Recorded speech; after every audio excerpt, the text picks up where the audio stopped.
ఆంధ్ర రాష్ట్ర రాజధాని అమరావతి అన్ని కులాలు అన్ని మతాలకు చెందిన రాజధాని అమరావతి అని మేము ముందే చెప్పడం జరిగింది.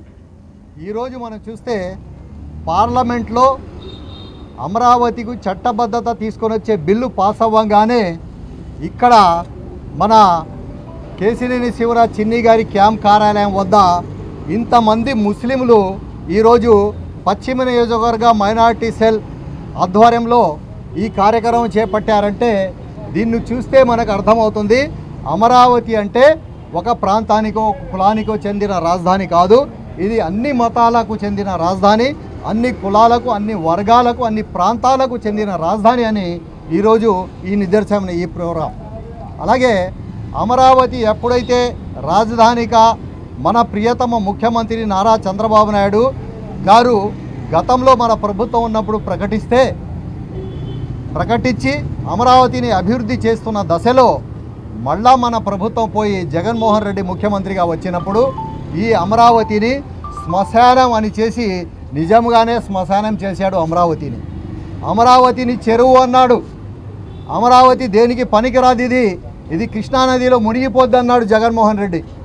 ఇవన్నీ బలాదురైపోయి ఇవన్నీ అబద్ధాలని తేలిపోయి ప్రజలు మాకు ఆంధ్ర రాష్ట్రానికి మధ్యలో అటు శ్రీకాకుళం నుంచి ఇటు హిందూపురం వరకు మధ్యలో ఉన్న ప్రదేశమే రాజధాని కావాలని కోరుకున్నారు ఆంధ్ర రాష్ట్ర ప్రజలు. అలాగే మళ్ళీ ముఖ్యమంత్రి నారా చంద్రబాబు నాయుడు గారు ముఖ్యమంత్రి అవ్వగానే ఈ అమరావతిను వేగవంతం చేయడం జరిగింది.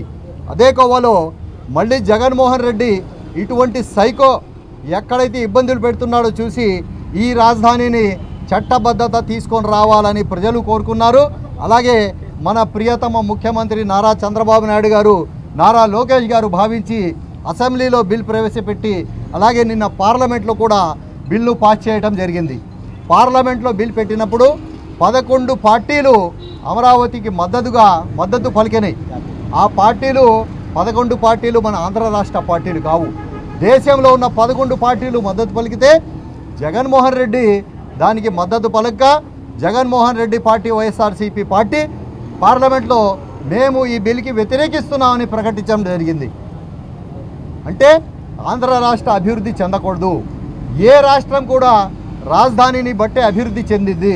మీరు తెలంగాణ చూసుకోండి హైదరాబాద్, అలాగే మహారాష్ట్రను చూసుకోండి బాంబే, అలాగే ఎక్కడైనా గుజరాత్ చూసుకోండి అహ్మదాబాద్, ఎక్కడైనా చూసుకోండి ఢిల్లీ. రాజధానిని బట్టి, ఎందుకంటే రాజధాని డెవలప్ అయితేనే అక్కడ ఇండస్ట్రీస్ వస్తాయి, వ్యాపారాలు పెరుగుతాయి. ఒక రాజధాని అంటూ ఉండాలని చంద్రబాబు నాయుడు ఇంత కృషితో చంద్రబాబు నాయుడు గారు ఒక వ్యక్తి కాదు ఒక శక్తి అని ఆయన ఈరోజు నిరూపించారు. ఎందుకంటే ఏకగ్రీవంగా పార్లమెంట్లో బిల్ పాస్ చేయించారు అమరావతికు.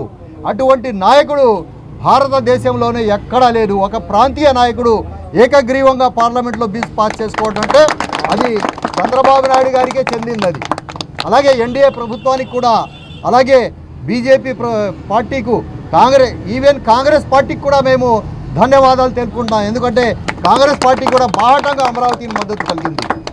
మరి జగన్మోహన్ రెడ్డి చెప్తున్నాడు బిల్ పాస్ అయ్యి అభివృద్ధి చెందిద్దా, మళ్ళీ అదే అసెంబ్లీలో పెట్టి మనం బిల్ పెట్టుకోలేమా అంటే ఒక సైకో. రాష్ట్రాన్ని నాశనం చేయాలి. 11 సీట్లు ఇచ్చినా కూడా బుద్ధి రాలేదు. 11 సీట్లకు కూడా నువ్వు పనికిరావని అక్కడ కూర్చోబెట్టినా కూడా బుద్ధి రాకుండా రోజు ఒక సినిమా చూపిస్తాను, రోజు ఏదో చేస్తాను, అది చేస్తాను, ఇది చేస్తాను. వాడి థియేటర్ ఖాళీ చేస్తే 11 మంది సీట్లలో ఉన్నారు థియేటర్లో. మళ్ళీ కొత్త సినిమా వేస్తాడంట. ఇంకేం వేస్తాడు సినిమా? థియేటరే బంద్ అయిపోయింది. అక్కడ వైఎస్ఆర్సీపీ బంద్ అయిపోతుంది, థియేటరే లేదు సినిమా వేస్తానికి. ఇటువంటి సైకోని ఆంధ్ర రాష్ట్ర ప్రజలు తరిమి కొడతారు. మళ్ళీ చెబుతున్నాను, చార్మినార్ దగ్గర అంకుశం సినిమాలో రామిరెడ్డిని ఎలా తరిమి కొట్టారో అలాగే జగన్మోహన్ రెడ్డిని అమరావతి రైతులు, అమరావతి ప్రజలు రామిరెడ్డిని తరిమి కొట్టినట్టు తరిమి కొడతారు జగన్మోహన్ రెడ్డిని తెలియజేస్తున్నాను.